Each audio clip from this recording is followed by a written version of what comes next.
na limang buah ciri yang gekun ulama suk atau ulama as-suk, ulama pengkhianat. Yang pertama, ulama pengkhianat, ulama yang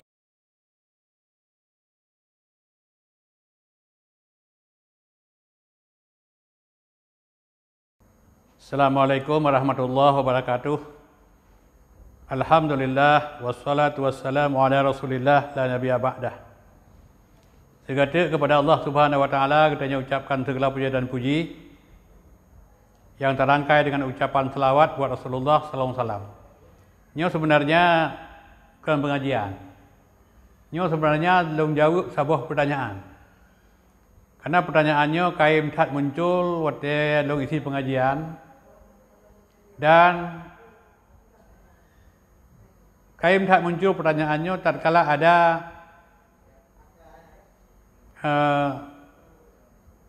cara-cara long yang memberikan pertanyaan melalui media, melalui tanggapan dan komentar tentang perbedaan ulama as-suk, ulama pengkhianat dengan ulama pewaris Nabi. Jadi maka pada kesempatannya ulun sampaikan perbedaan ulama pewaris Nabi dengan ulama as-suk, dengan ulama pengkhianat. Jadi yang pun pegah ile sabda Rasulullah SAW, pegah dari Rasulullah SAW, wailul li ummati min ulama as-suk, celakalah umatku dari perbuatan ulama as-suk, ulama pengkhianat. Yang ulama siapa? Yang ulama itu al-ulama warasatul anbiya. Jadi ulamanya adalah pewaris Nabi. Jadi Nabi SAW meninggal dunia. Nabi Muhammad SAW wafat. Apa yang ketinggalan Nabi? Yang ketinggalan Nabi adalah Al-Quran. Yang ketinggalan Nabi adalah As-Sunnah. Atau yang lazim dalam masyarakat kita ini hadis-hadis yang sahih. Yang gekebah di Rasul, yang gekebah di Rasul sahabat-sahabat yang mulia. Jadi leher macam yang gekebah oleh Rasulullah sallallahu alaihi wasallam. Cuma punya ulama yang ulanya gepegah hadra gepewaris Nabi. Maka yang gewarisi adalah Al-Quran. Yang gepelajari Al-Quran. Yang gepahami Al-Quran. Yang goknyan beramal sesuai dengan Al-Quran. Yang gedakwahkan juga Al-Quran. Menancit yang kedua yang disampaikan oleh Rasulullah SAW, yang gekebah oleh Allah, yang gekebah adalah Rasulullah SAW. Maka yang geamalkan, yang gepelajari adalah hadis-hadis Rasulullah SAW. Yang gedakwahkan juga hadis-hadis Rasulullah SAW. Kemudian yang kedua yang gekebah oleh Rasulullah SAW adalah sahabat-sahabat yang mulia. Maka gepegah oleh Nabi supaya drona kidamun hai umat long baik sesat ma'ana alaihi wa ashabi, ni ikut long dan ni ikut sahabat long.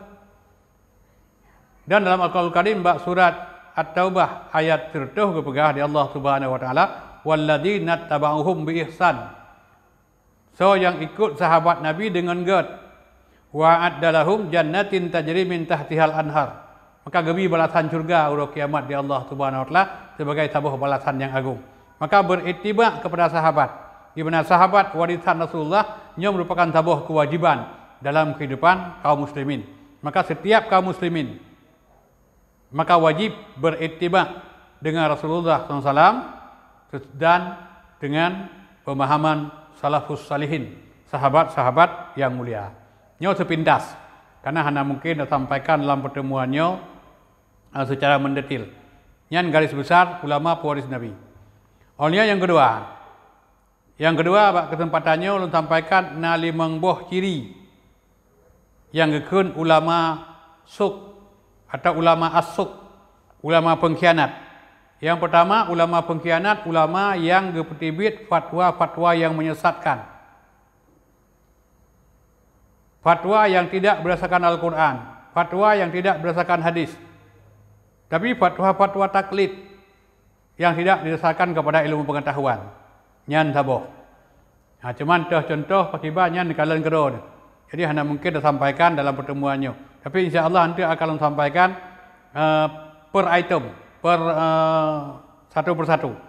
Pakiban fatwa-fatwa sesat yang kagum tibit, yang bertentangan dengan Al-Quran dan hadis Nabi serta ijma' para sahabat. Dan bertentangan dengan pemahaman para ulama mazhab. Kemudian yang kedua, ulama suknya ulama yang membangun benteng fanatisme. Jadi yang dibangun adalah fanatisme. Yang dibangun adalah taklid. Jadi yang dibangun bukan ilmu pengetahuan. Maka nyo adalah merupakan contoh.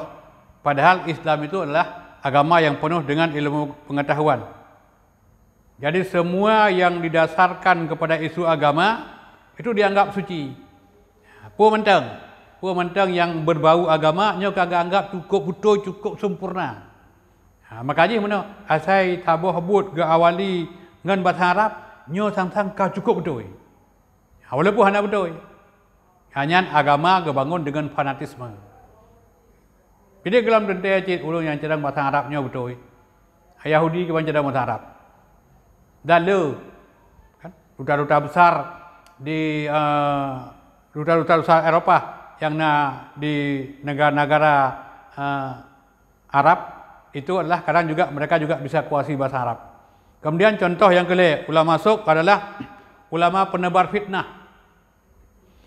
Informasi yang tak pelajari hanya lengkap, hanya sempurna, rujukan yang tak pelajari juga hanya sempurna, lalu tak berdiri ju fitnah.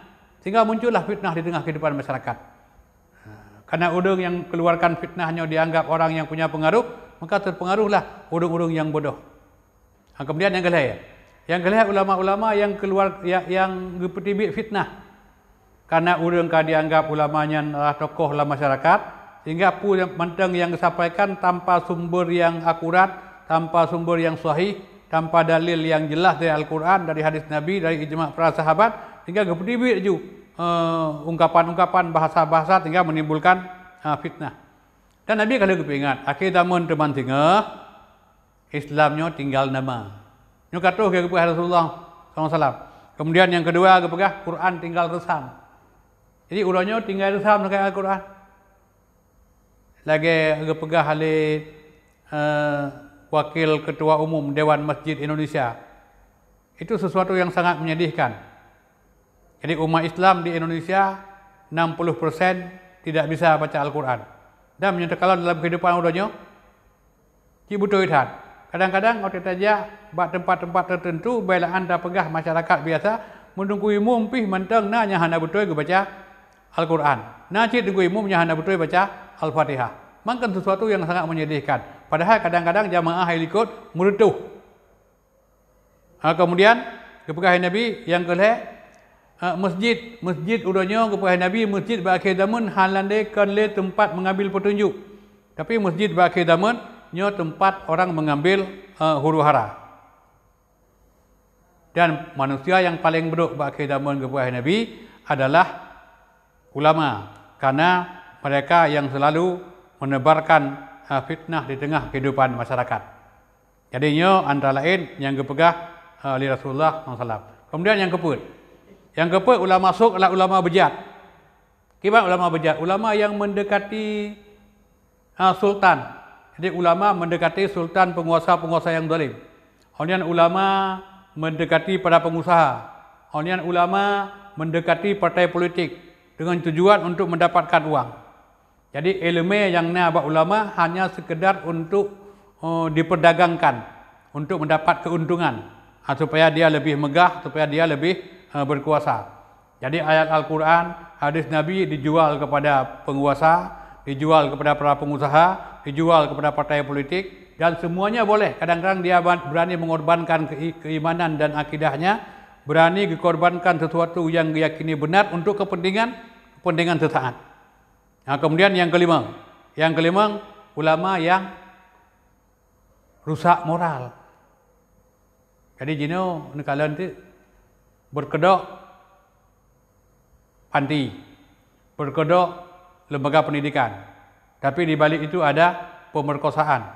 Malah ada guru pengajian yang sudah menghamili 11 orang anak perempuan dan sudah lahir anak. 10 sudah lahir. Jadi ini kan sesuatu yang sangat miris, sesuatu yang sangat menyedihkan dalam kehidupan. Jadi seorang ulama sebenarnya tidak rusak moralnya. Jadi nyokuh yang ikut dengan ulama sok. Ini limang buah ciri, kira-kira laginya lebih kurang. Jadi mudah-mudahan kalau Allah memberikan kesehatan dan kesempatan, bahawa tuan-tuan akan sampaikan ciri-ciri tersendiri. Satu persatu akan kita bahas lebih lanjut tentang ulama sok. Jadi Nabi yang mewarisi Al-Quran, yang mewarisi sunnah, yang ditinggalkan sahabat. Jadi jejak Nabi, jejak sahabat, diikuti oleh ulama-ulama madhab, diikuti oleh ulama-ulama setelah mereka yang beriktimak. Jadi menyuna ulama yang beriktimak kepada mereka, itulah ulama pewaris Nabi. Jadi mudah-mudahan nak manfaat, lebih kurang mohon maaf. Assalamualaikum warahmatullahi wabarakatuh.